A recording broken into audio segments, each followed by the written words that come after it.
Check this out. We've got something really fun today. This is so amazing, man. Oh man, again? 8.5, exponential growth and decay, using E. Now we did exponential growth and decay in Math 30-1, but there's a little more we can do now that we have E and limits. We can set up our growth and decay formula very similar to what we were doing before. Here's our amount at time t. Here's our initial amount, or the amount at time naught. And we can use E every time, and then there'll be this k value up here with the time. And the k is a constant dependent on the question that we need to determine every time. A bacteria culture starts with 1,000 bacteria. And after 3 hours, there's approximately 10,000 bacteria. Write an equation to represent the number of bacteria after t hours. Let's write the equation we saw on the last slide. A at t is equal to a naught times e to the power of kt. And we don't know k, so we're going to solve for k. Here, our amount at time 3 hours is 10,000. We started off with 1,000, got e to the k, and our time is 3. We can divide both sides by 1,000, and that will leave me with 10 over here, and e to the k, e to the 3k. And since it's a base of e, I'll take the natural log of both sides. So the natural log of 10 and the natural log of e to the 3k. Now I can use my log laws and bring 3k down to the coefficient position, and the natural log of e is just 1. So the natural log of 10 is equal to 3k, which means that k is equal to the natural log of 10 divided by 3. When I put this back into the equation, my amount at time t is equal to 1,000 e to the power of natural log 10 over 3 times t. And that would give me an equation that I can use. Now this exponent is a little bit awkward, so we can simplify it. And so I'll just put an or, because our simplification will actually get rid of this base e here. It will cancel with the natural log. So 1,000, and this would be, let's see, 10 is what comes out of here, to the power of t over 3. Now you might be wondering how I just canceled that out. So let's just do that here. How? And we'll say e to the natural log of 10 over 3 times t. And we're going to rearrange this, so I want it to equal something. How about x? So this is my simplified value right here. So I'm going to rewrite this. This is an exponential form. See, the e is the base, and here is the huge awkward exponent. So I'm going to rewrite this into log form. So I've got log base e of x is equal to this exponent. And the way I've written it here is kind of awkward. The t divided by 3 is actually a coefficient. So I could rewrite it like this, and then you can see that we could use the log law to put it up here. So natural log there. Okay, and then we've got natural log of x is equal to the natural log of 10 to the t over 3. And now you can see that x is equal to 10 to the power of t over 3. So that's how I simplified all of this here into just 10 to the power of t over 3. Now if you're looking at this saying, wow, that's really simple, this actually makes sense because we want to multiply by 10 every 3 hours. Now for part B, find the number of bacteria at 6 hours. So we can use the second form of the equation. It's probably easier. Our amount at 6 hours is equal to 1,000 times 10 to the power of 6 over 3, which is just 10 squared. And so this will be 1,000 times 100. So that'll be 5 zeros there. So 100,000 bacteria. Find the growth rate at 6 hours. Rate means that we get to take the derivative. So we've got a prime of t is equal to 1,000. That's just a constant. We're not going to do anything with that. Next, I'll take the derivative of this one here. So the derivative of 10 to the power of t over 3 is just 10 to the power of t over 3 times the natural log of 10, because that was our non-e base, times the derivative of t over 3, and that would just be 1 over 3. Now I can find the growth rate at 6 hours. So put in 6 here, and that's just 10 squared like we showed before. And we can't really evaluate this to a numerical value without a calculator, so I'll just put it together as best I can. 10 squared times 1,000 here actually gives us this one again. So 100,000 times the natural log of 10 divided by 3 bacteria per hour. Okay, part D is when will the bacteria population reach 1,000,000? So we could write our amount is now 1,000,000 and go and solve for time. Okay, so obviously divide both sides by 1,000, and that'll get rid of that much. And then we've got 1,000 is equal to 10 to the t over 3. This one is pretty obvious that we can make these two bases the same, and maybe that would be the easiest. We could also use logs here, whatever you want. This would be 10 to the power of 3, and this would be 10 to the power of t over 3.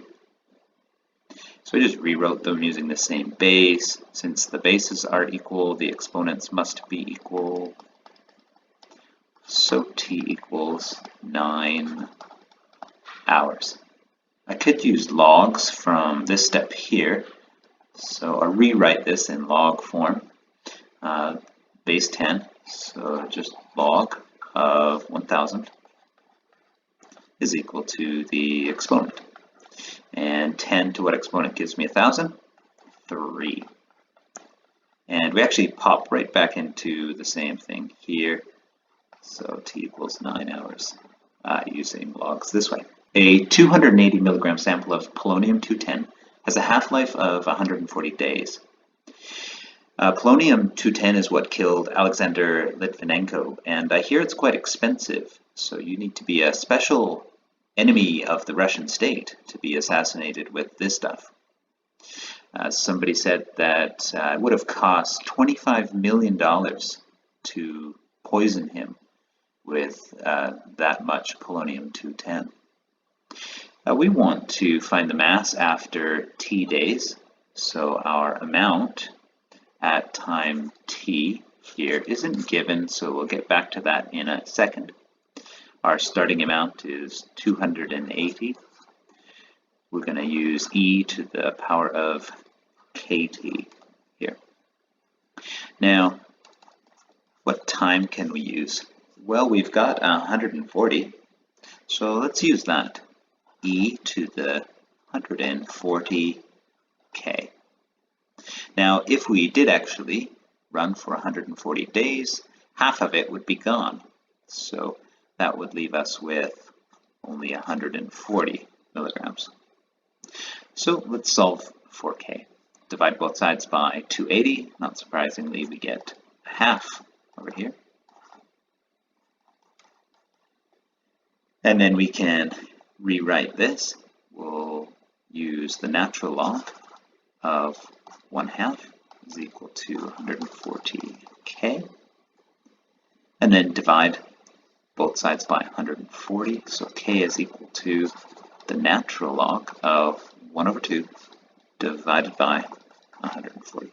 So our equation would be amount at time t is equal to 280 e to the power of the natural log of 1/2 over 140 times t.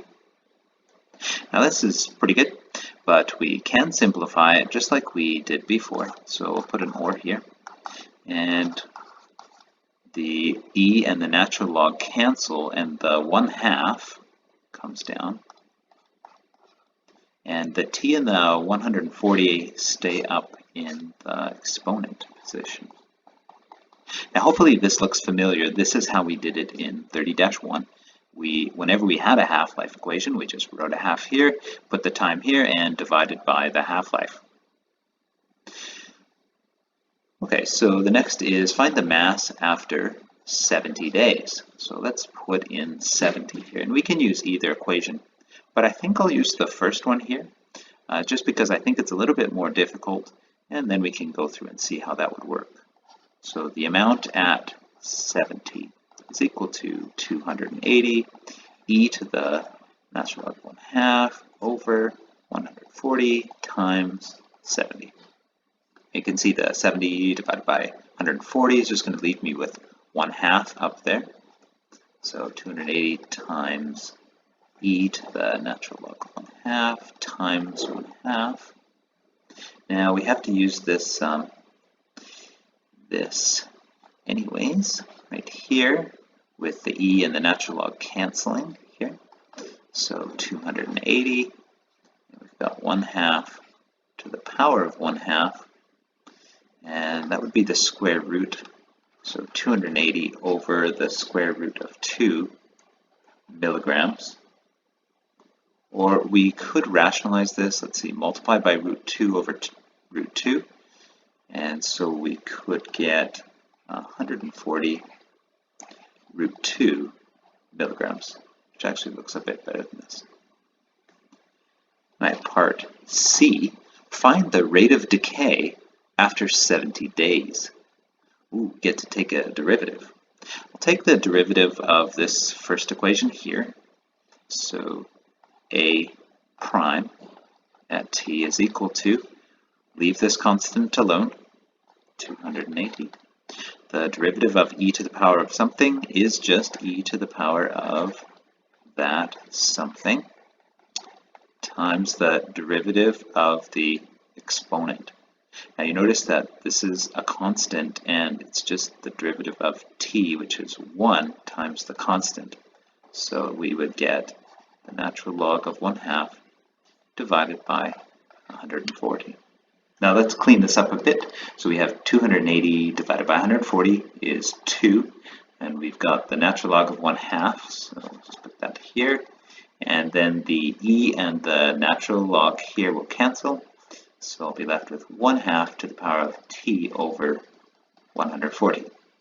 Now we're looking for the rate of decay at 70 days, so let's put that into our derivative here. And finally, there it is. And that means that we get 2 natural log of 1/2, and then 1/2 to the power of 1/2. And it looks like that will be root 2. And so there's a 2 divided by root 2. That will just leave me with root 2 times the natural log of 1/2 milligrams per day. Sorry, day is what we're working with here. All right, and part D. part D is when will there be 100 milligrams of polonium-210 left? So now our amount is 100. Our equation is right here. I'll use this one, although you can use this one and it might be a bit easier. E to the natural log 1/2 over 140 t. T is what we're trying to solve for here. So let's divide by 280, and that will give us, reduce that fraction by dividing by 20, so 5 over 14. And this one we can cancel the e and the natural log out, so that will leave us with 1/2 t over 140. Now we can rewrite this into log form. So we have the log base 1/2 of 5 over 14 is equal to t over 140, and multiplied by 140. So the time is equal to 140 times the log 1/2 of 5 over 14. And that would be in days. With a calculator, we could get a decimal approximation of how many days that would actually be. Your wealthy grandmother invested $1,000 for you 20 years ago. How much would it be worth now if it is paid 12% per annum, compounded, yearly, monthly, daily, and continuously? So our formula for compound interest is the amount at time t is equal to the starting amount times 1 plus the interest rate dividing by the compounding periods, and then to the exponent of t times the compounding periods. Now, first yearly, that would be pretty easy because it's just our amount at time 20 is equal to our starting amount, $1,000. 1 plus, now yearly means it compounds once, so n is equal to 1. And we could write that here. So that means we don't need to divide the interest rate by anything. It's just 12%. And good job, Grandma. That is an amazing interest rate you've secured there. And time 20. Now I'm actually going to use a calculator just to visualize what these are going to end up like. Otherwise it wouldn't be a very informative question. So here we've got 9,646.29. Monthly. Monthly means that we're compounding 12 times a year, so our n is now 12. So our amount at time 20 is equal to 1,000, 1 plus 0.12 divided by 12 to the power of 20 times 12. In other words, you're going to get this payment 240 times, but at a lower interest rate. See, we divided the interest rate by 12. All right, it turns out that this is a better deal. We get $10,892.55. Daily. Our daily will be n equals 365 times per year. Our amount at time 20 is equal to 1,000, 1 plus our interest rate. This time our interest rate is going to be even smaller because we're going to divide it by 365. But we're going to pay it way more. This many times here. So this is going to be $11,018.83. Now, continuously, what does that even mean? Well, continuously would mean that our n value is heading off towards infinity. Every instant we are going to be paid interest, but that also means that our interest rate is extremely small because we're going to be dividing it by infinity. So our amount at time 20 is equal to $1,000 starting amount. And now I need n to approach infinity. So I'm going to add a limit here. The limit is n approaches infinity of 1 plus 0.12 divided by n. So you can see this is going to be an infinitely small interest rate.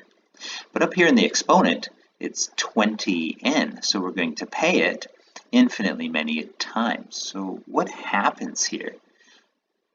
Well, when we first introduced e, we talked about this way to calculate it. Okay, so the limit as x approaches infinity, all of this. Now this looks strikingly similar to this, except this is a little bit different and the exponent is a little bit different. But let's see if there's a way we can work with this. So here's what we have. And we want this r over n to be 1 over x. Okay, so then I'm just going to rearrange this equation right here. So xr equals n.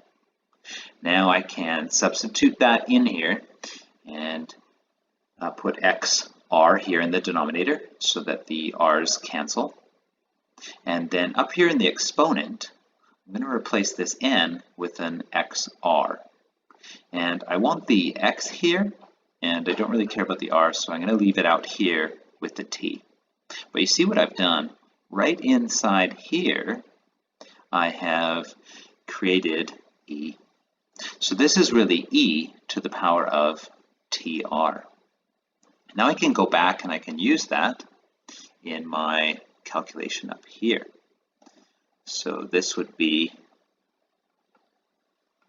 1,000 e to the power of tr, so 20 times the interest rate up there. And you can see with a calculator that this is $11,023.18. So you can see that the more we compound, the more we're going to end up with. Here's some questions for the textbook. Give them a try. See if you know what you're doing.